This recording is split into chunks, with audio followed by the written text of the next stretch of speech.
High potential ideas हमारा अदारा है capacity building का।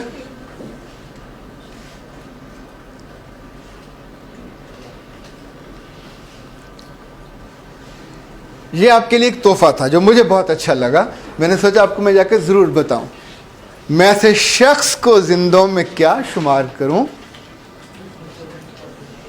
जो सोचता भी नहीं, ख्वाब देखता भी नहीं। बीइंग द राइटर आपने बनना है इन दोनों औसाफ के बिना इट्स नॉट पॉसिबल। ब्रांड हम बनना चाहते हैं कि हम राइटिंग को ऐसे बन जाए।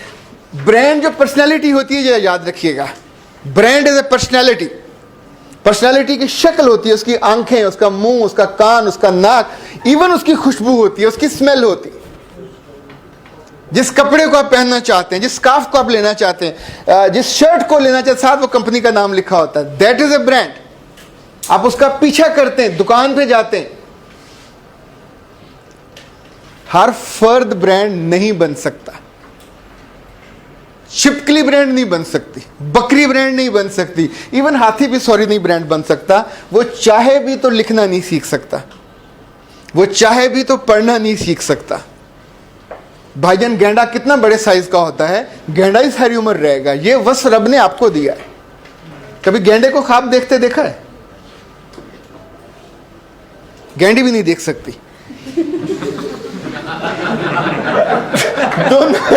दोनों एक जैसे हैं। ख्वाब देखने के लिए रब ने मुझे और आपको बनाया, ख्वाब देखने के लिए रब ने इनको बनाया। जिसके अंदर सॉफ्टनेस हो, जिसके अंदर मदाहत होगी, जिसके अंदर एक खास तरह की सिम्फनी होगी। ये जो कभी आप बांसुरी सुनते हैं तो वो लय आप पकड़ नहीं सकते, बट इट इज देयर। ये जो फीलिंग है कुछ वैसी होती है जो आप चलते फिरते, दूसरे को आवाज वो सुनाई नहीं देती पर आपको सुनाई देती, आपको दिखाई देती, आप उसको विजुलाइज करते हो और लिटरली इट हैपेंस, वो हो जाती।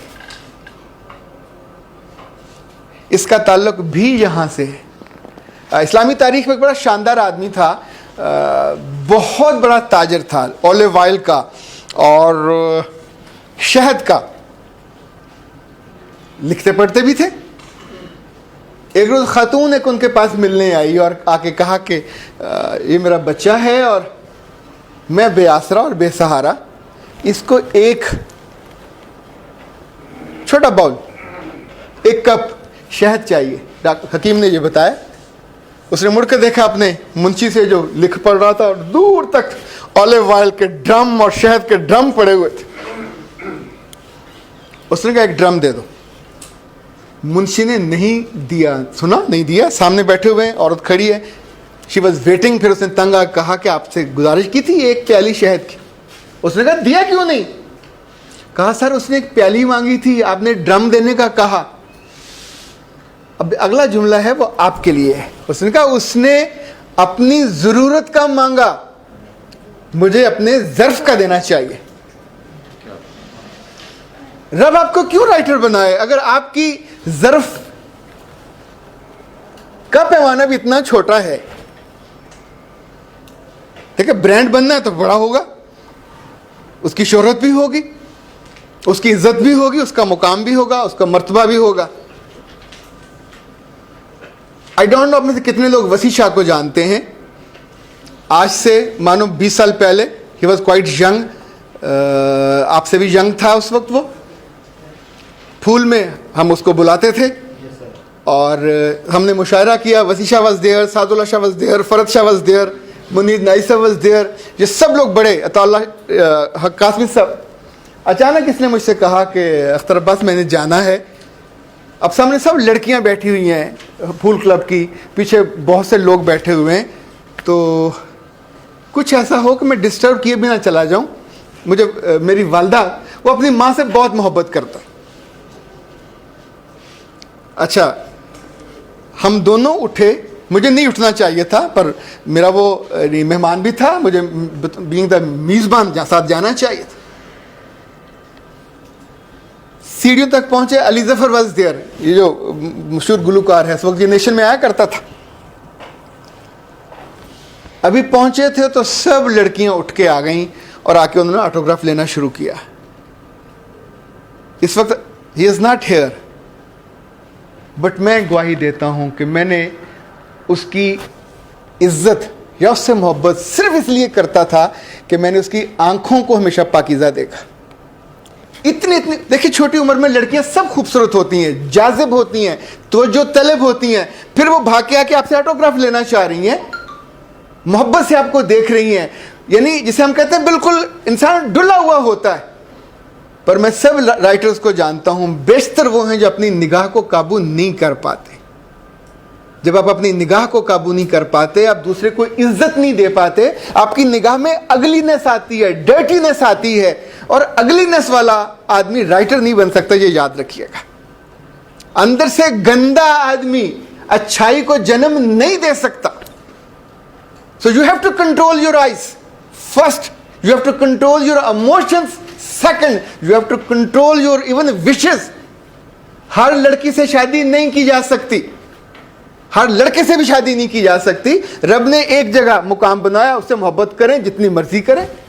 मोहब्बत की 10 चीजें हैं, पर मोहब्बत वो फोटोस्टेट कागज नहीं है जो मोहल्ले में तकसीम करते हैं, मुझे तुमसे, मुझे तुमसे, मुझे तुमसे मोहब्बत।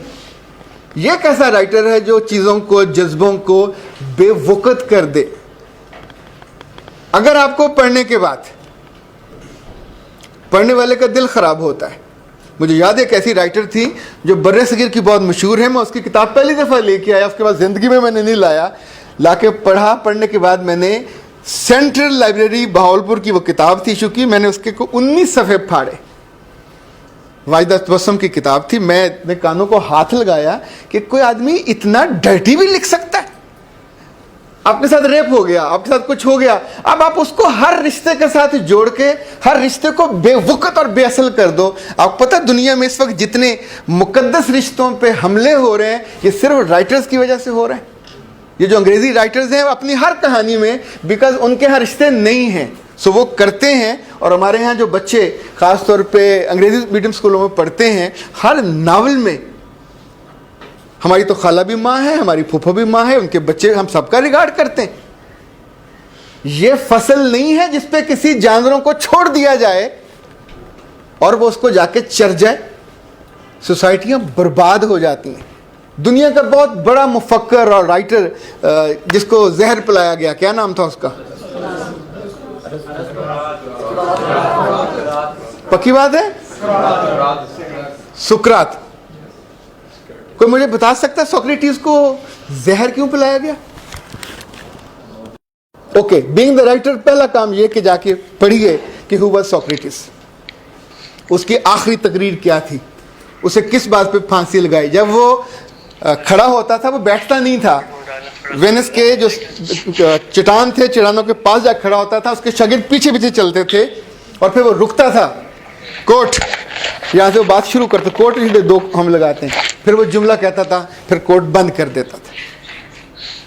वो शागिर्द उसकी बात सुनने के लिए पीछे पीछे चल रहे होते। ये जो आजकल आप फिल्में देखते हैं, टाइटल्स वाली मूवीज़ है, उसमें उनके वो खुदा हैं जीनस, और वो 10 खुदा हैं उनके, और उनकी देवियाँ हैं और वगैरह वगैरह।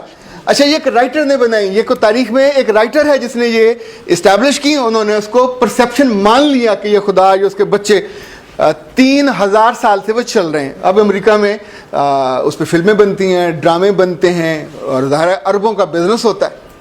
तो उसने कहा, किसने? सोक्रेटिस ने बच्चों से, कि ये कहते हैं खुदा है और वो उसकी खुदाई है। ये खुदा उसके घर जाके रात रहा, और उसके रात रहने की वजह से उसने एक नाजायज़ बच्चे को जन्म दिया। वो खुदा जो नाजायज़ बच्चे को जन्म दे, या वो जो गॉडेस है नाजायज़ बच्चे को जन्म दे, मैं उसे खुदा नहीं मानता। ये कैसे हो सकता है कि एक स्पिरिचुअली आपको सबसे अपलिफ्ट करने वाला, या जो मुकद्दस तरीन हो, वो कैरेक्टरलेस हो। अब चूंकि सोसाइटी बिलीव कर रही थी कि हमारे खुदा हैं, इनको कोई कैसे चैलेंज कर सकता है? ही चैलेंज्ड। और उन्होंने कहा कि इसने लोगों को ख्यालात न्याय दिए। जब उसको सजा देने लगे, उस मौके पर उसने जो स्पीच की वो इतनी शानदार है।